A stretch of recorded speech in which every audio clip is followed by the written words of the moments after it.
নমস্কার বন্ধুরা, লিপি রান্নাঘরে আপনাদের স্বাগত। আজকে আমি আপনাদের রান্না করে দেখাবো কাঁচা কাঁঠাল দিয়ে একদম মুরগির মাংসের মতো করে একটা রেসিপি। কাঁঠালের এঁচড়, এটা আমি মাংসের মতো করে রান্না করেছি, কিন্তু মাংস ছাড়াই। এটা মাংসকেও হার মানাবে। এরকম করে কাঁঠালের তরকারি রান্না করলে এক থালা ভাত নিমিশে শেষ হয়ে যাবে। বন্ধুরা, কিভাবে আমি এই এঁচড় রান্না করেছি সেটা আপনারা দেখে নিন। কাঁঠালগুলোকে আমি রোয়াগুলো টুকরো টুকরো করে কেটে নিয়েছি। তারপরে আমি হাত দিয়ে সুন্দর করে আমি বিচিগুলো আলাদা করে বেছে নিয়েছি। বিচির উপরে একটা মোটা খোলস থাকে, আর এই যে চিকন চিকন পাতলা পাতলা কাঁঠালের রোয়ার মধ্যে আঁশ থাকে, এগুলো সব আমি ভালো করে ধুয়ে নিয়েছি। ধুয়ে তারপরে আমি একটু ভাপা দিয়ে নেব কাঁঠালগুলো, একটু লবণ দিয়ে, তারপরে জল দিয়ে চুলায় বসিয়ে দেবো। একটা রাইস কুকারের মধ্যে আমি নিয়েছি। তারপরে তার মধ্যে একটু হলুদ দিয়ে দিলাম, যাতে করে কাঁঠালের কালারটা কালো না হয়। হলুদটা অপশনাল, আপনারা দিলে দিতেও পারেন, নাও দিতে পারেন। ওটা আমি কাঁঠাল সিদ্ধ করে নিয়েছি, হয়ে গেছে। এখন আমি নামিয়ে নেব। তারপরে কাঁঠালগুলো আমি একটা বাটিতে ঝরা দিয়ে নেব, আমি জলগুলো ফেলে দেব। এখন আমি রান্না করার জন্য পেঁয়াজ, আলু, কাঁচামরিচ কেটে নিয়েছি। আর মশলা বাটার জন্য আমি একটা বাটিতে নিয়েছি গরম মশলা। এখানে এক টুকরো দারচিনি, 2টা এলাচ, 2টা লবঙ্গ আর 2-3 থেকে গোলমরিচ নিয়েছি।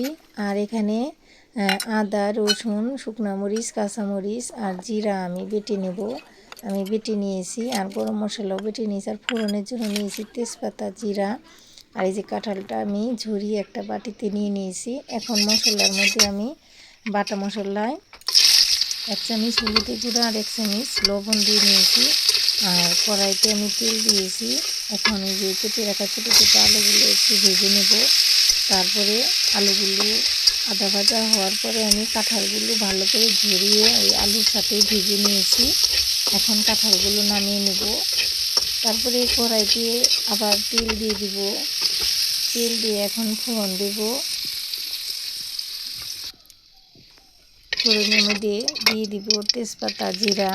তারপরে দিয়ে দিব কেটে রাখা পেঁয়াজ, দিয়ে একটু ভালো করে ভেজে নেব।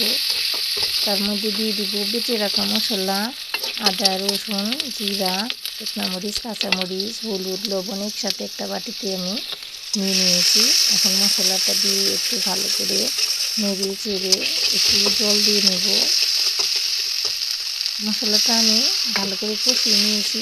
তারপরে দিয়ে দিব জল দিয়ে তারপরে আবারও একটু ভালো করে কষিয়ে নেব। মশলা কষা হয়ে গেছে। এখন আমি এর মধ্যে দিয়ে দিব ভেজে রাখা কাঁঠাল আর আলু। দিয়ে দিয়েছি কাঁঠাল আর আলু। এখন আমি ভালো করে এগুলো কষিয়ে নেব। কাঁঠাল ভালো করে আমি কষিয়ে নিয়েছি। এখন আমি এর মধ্যে দিয়ে দিব পরিমাণ মতো জল। আর এই ঝোলটা দিলে পরেই এই কাঁঠালের স্বাদটা অন্যরকম লাগে, একদম মাংসের মতো লাগে বন্ধুরা।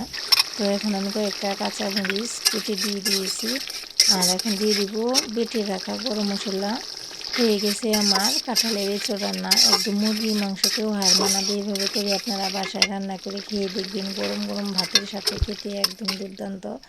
বন্ধুরা, ভিডিওটি ভালো লাগলে একটি লাইক দিয়ে দিবেন, আর অবশ্যই কমেন্ট করে জানাবেন, আর অবশ্যই সাবস্ক্রাইব করবেন। এবং ফেসবুক থেকে যারা যারা দেখছেন এই ভিডিওটি, তারা আমার পেজটাকে ফলো করে দেখবেন, আমি যেন আরও সুন্দর সুন্দর ভিডিও করে আপনাদের দেখাতে পারি। ধন্যবাদ।